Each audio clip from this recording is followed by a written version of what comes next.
Você sabe o que foi o caso de Joana d'Arc? Um dos casos mais interessantes da história da igreja.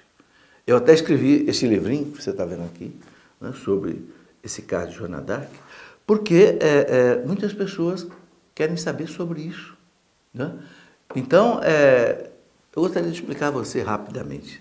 Era a Guerra dos 100 Anos na Europa. O que foi a Guerra dos 100 Anos? Uma guerra de 100 anos entre a Inglaterra e a França. A França católica e a Inglaterra ainda católica também, que foi por volta de 1400 e pouco, que a Inglaterra queria dominar a França. E já estava prestes a dominar a França, né? Mas para impedir isso, Deus suscitou nessa menina, Joana d'Arc, que tinha 18 anos de idade, uma coisa que ninguém pode imaginar. Mandou que ela fosse ao rei francês, Carlos VII, e pedisse ao rei para chefiar o exército francês contra os ingleses. Uma coisa impressionante. Aqui eu não vou explicar todos os detalhes, mas ela conseguiu, com muito sacrifício, com muitos intercessores, chegar até o rei. O rei submeteu ela a uma série de provas e ela provou que ela estava agindo em nome de Deus. E como o rei já estava praticamente com a França perdida para a Inglaterra, o rei aceitou. A grande cidade de Orleans já estava dominada pelos ingleses e Joana d'Arc conseguiu expulsar os ingleses de Orleans. Depois conseguiu que o rei fosse coroado como rei, né, na Catedral de Reims, que era uma coisa que não tinha acontecido, e para os franceses isso era fundamental, porque todos os reis franceses cristãos eram coroados pelo bispo da cidade de Reims, na França. Ela fez isso. Mas só que, infelizmente, depois que ela cumpriu toda essa missão, o rei pediu que ela continuasse uma missão que era libertar a cidade de Paris, também da influência dos ingleses. Ela acabou sendo presa pelos ingleses e acabou sendo julgada por uma falsa inquisição, inclusive por um bispo chamado Pierre Courchon, que era um bispo francês, mas que era aliado dos ingleses, né? Politicamente aliado aos ingleses. Ele desejava que a Inglaterra dominasse a França, e esse bispo instituiu uma inquisição fora da jurisdição dele, né? E conseguiram condenar, né, Joana d'Arc como uma bruxa, como uma feiticeira, coisa desse tipo, para mostrar para os franceses o seguinte: estão vendo, vocês foram libertados, era por uma bruxa, não foi por uma santa.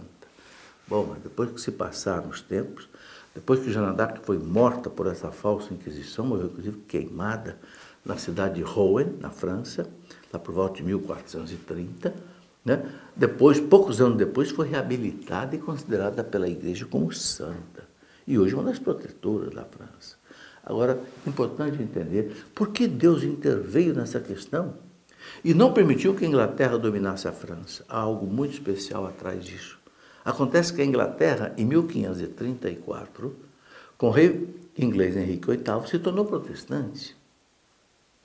Porque ele, que era amigo do Papa, rompeu com a igreja porque ele queria, Henrique VIII, casar com uma amante dele, que se chamava Ana Bolena, e queria que o Papa reconhecesse a nulidade do casamento dele com a legítima esposa, que era Catarina de Aragão, e o Papa não aceitou. Por isso ele rompeu com o Papa em 1534 e ele se tornou o chefe da igreja na Inglaterra, que chama-se a igreja anglicana ou também episcopal. Ora, se a Inglaterra, no tempo de Joana d'Arc, um pouco antes, dominasse a França, e a Inglaterra tornando-se protestante, a França também se tornaria. E possivelmente, como a França era o país mais católico na realidade, na época, possivelmente toda a Europa se tornasse protestante. Então, através de Joana d'Arc, Deus interveio milagrosamente, né? E a França se tornou independente da Inglaterra até hoje, né? E a França é aquilo que nós chamamos de a filha mais velha da igreja, porque foi o primeiro país na Europa que, depois que os bárbaros dominaram o Império Romano, o primeiro país que se tornou um país católico. É um caso de Joana d'Arc muito bonito que você pode ler nesse livrinho e pode entender com mais detalhes.